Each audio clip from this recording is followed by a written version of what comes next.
Here's everything you might have missed in the Ghostbusters Afterlife trailer. Folks, let me ask you something. When there's something strange in your neighborhood, who are you gonna call? Well, typically I'd assume that you might be calling the Ghostbusters because after all, bustin' makes you feel good and they ain't afraid of no ghosts. But in the world of Ghostbusters Afterlife, the world has been relatively spirit-free for approximately 30 years, so either most people don't remember who to call or they just hate talking on the phone. Regardless, it's up to Egon Spengler's grandchildren and their teenage compatriots to save the day when inevitably something strange happens in their brand new neighborhood of Summerville, Oklahoma. The new trailer for the upcoming Jason Reitman-directed sequel plays up the idea of legacy, which is fitting considering his father is Ivan Reitman, director of Ghostbusters 1 and 2. And while this trailer does a good job at setting the stakes for what looks like a drama-filled supernatural adventure, it's also littered with nods to the past, clues about the film's big bad, and Easter eggs for longtime Ghostbusters fans. We're gonna bust out our PKE meters and traps to contain all the otherworldly Easter eggs and details that you might have missed. But if you prefer to go into this trailer and movie knowing less about ghosts than your typical resident of Summerville, Oklahoma does, then find the nearest vehicle and drive on out of here. It's the only one that had an engine. Okay, let's get into it, shall we? So Ghostbusters Afterlife follows former Ghostbuster Egon Spengler's daughter, Callie, played by Carrie Coons, and her two kids, Trevor, a sarcastic teen played by Stranger Things star Finn Wolfhard, and Phoebe, a nerdy kid played by McKenna Grace, who looks like the spitting image of the late great Harold Ramis. I collect spores, molds, and fungus. Now, after being evicted from their home, they are forced to move into the dilapidated old farmhouse that Egon left them in his will in Summerville, Oklahoma. The trailer begins with Callie having a conversation with Paul Rudd's Mr. Gruberson, a local science teacher who may or may not have a history with Callie or just be a great listener. We see a shot of Trevor trying to find some excitement in this sleepy town of Summerville by walking into Spinner's, the local diner. And while that's happening, Phoebe's busy tinkering on some machinery at home with a soldering iron. But between that and getting blasted with a bag of prank Doritos, they really hammer home that Phoebe isn't the most popular kid at school. But what Phoebe lacks in social graces, she makes up for in intelligence, as demonstrated by when she solves a tile puzzle in the floorboards, leading to a secret room full of her grandfather's old ghost-busting gear. We see her pull out a trap, one of the containment devices that are used to imprison ghosts after they've been sufficiently drained of psychokinetic energy via the proton packs the Ghostbusters carry. Well, that wasn't such a chore now, was it? As we'll see later in the film, it's going to get some sweet upgrades in the form of a set of remote-controlled wheels as well.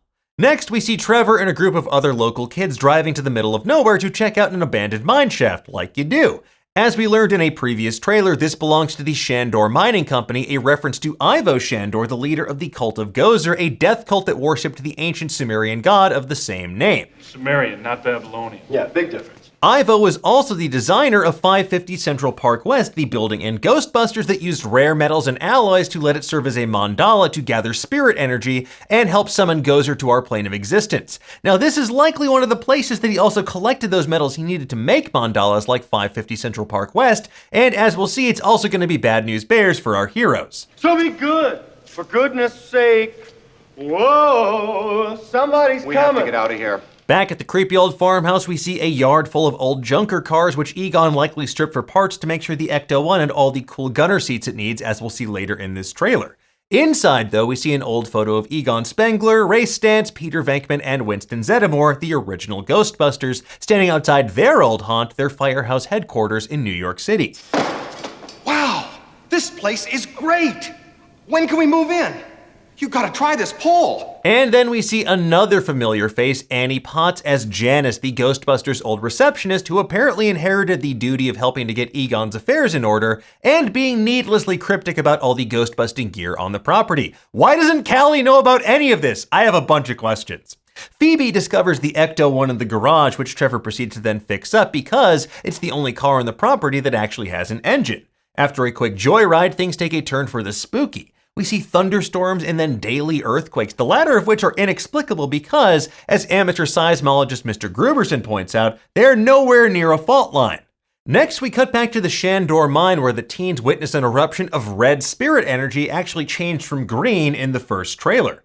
Phoebe has her own theory, though, speculating that maybe it's the apocalypse, which actually isn't too far off from the truth. She knows her grandfather came to Summerville, Oklahoma for a reason, and then she watches an old Ghostbusters ad on YouTube straight out of the OG films. And that reason, as we'll see, is directly connected to a certain paranormal event in 1984. The events of Ghostbusters.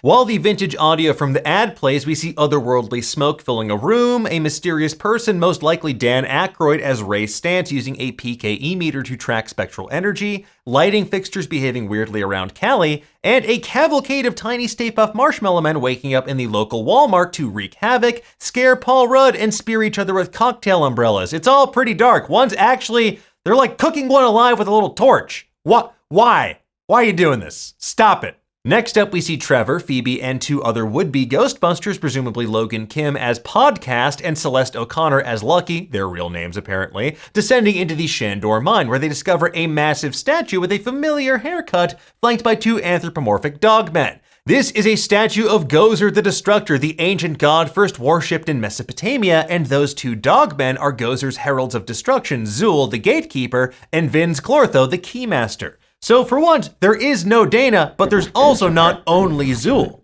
What there is, though, is a massive storm-like portal forming above the mine shaft and above Summerville, very similar to the kind in New York City back in the 1980s, right down to the pinkish-purplish lightning as well. We hear a demonic snarling from a mysterious glowing pit which Phoebe peers into against all logic to the contrary, and behind her we can see some numbers written in stone which are either important dates for the cult of Gozer, or maybe an emergency helpline so Gozer doesn't accidentally call the Ghostbusters when they stumble onto this plane of existence.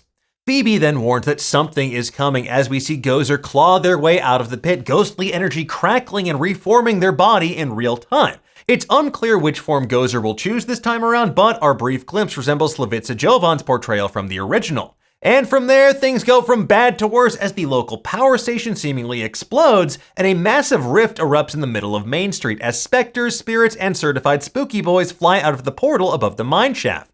We then hear audio of Mr. Gruberson talking about how the whole city's like The Walking Dead, which he also mentioned in the first trailer while educating the kids about who the Ghostbusters were, and making light of New York City's preposterous amount of ghosts during the 1980s. Much like during the Manhattan Cross Rip of 1984 when ghosts ran amok in New York City and we saw a zombified taxi driver, here we see an old-timey zombie miner doing what any one of us would do when we wake up feeling like death, getting a nice cup of coffee. After that, we see Mr. Gruberson being menaced by a terror dog, one of Gozer's servants. This one is likely Vinz Clortho or Zul, considering it resembles one of those statues flanking Gozer in the temple, and it looks awfully similar to that terror dog that chased down Louis Tully in the original movie.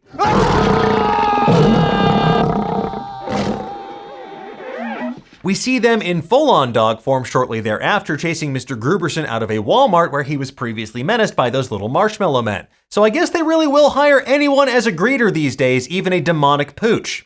Next up, we see Trevor peeling out in the Ecto-1 through downtown Somerville, tearing past a Stay Puft Marshmallow mural, which, before we go any further, I have to talk about this. How is this company still in business? If your mascot was most famous for nearly destroying New York City, covering the entire town in goop, costing the town millions of dollars in cleanup, how are you still in business? Why are you still the same mascot? You would have to change that, right? Did you have shareholders? What is happening? Anyway, I digress. The kids are chasing the most upsetting new character in all of Ghostbusters, a spirit named Muncher, who kind of looks like a failed Bizarro version of Slimer. Phoebe, though, is a straight-up action hero, deploying her newly remote-controlled trap and popping out a gunner seat to blast Muncher with a neutrino wand to imprison that escaped ectoplasmic entity. Now, I'm gonna say this as well, I don't think we're gonna get like Muncher juice anytime soon. Ecto Cooler, Slimer, that's great. Muncher sauce, f*** off. After the title sequence, we see Mr. Gruberson watching the old Ghostbusters ad with Phoebe and Podcast. Okay, now if you look closely on the sidebar though, the related videos are fun Easter eggs as well. A conspiracy theory video about 10 signs the government's being run by Shandorians, another name for the cult of Gozer run by Ivo Shandor. A video wondering where the Ghostbusters are now, hilarious comedian and writer Megan Amram breaking down the science of proton acceleration, and Adam Savage explaining the science of proton packs, so nice little details hidden there for you. Now, the trailer ends with a cut from the phone number at the end of the Ghostbusters ad to a familiar site, Ray's Occult Books, the paranormal bookstore owned by Ray Stantz in Ghostbusters 2. And who should pick up the phone, pray tell? Why, Ray Stantz himself, Dan Aykroyd.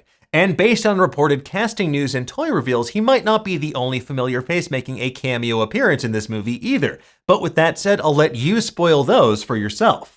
And there you have it, folks. That is everything we spotted in the Ghostbusters Afterlife trailer, and we'll be keeping you up to date on everything strange happening in our neighborhood over on Nerdist.com, especially as we get closer to the film's November 11th release date.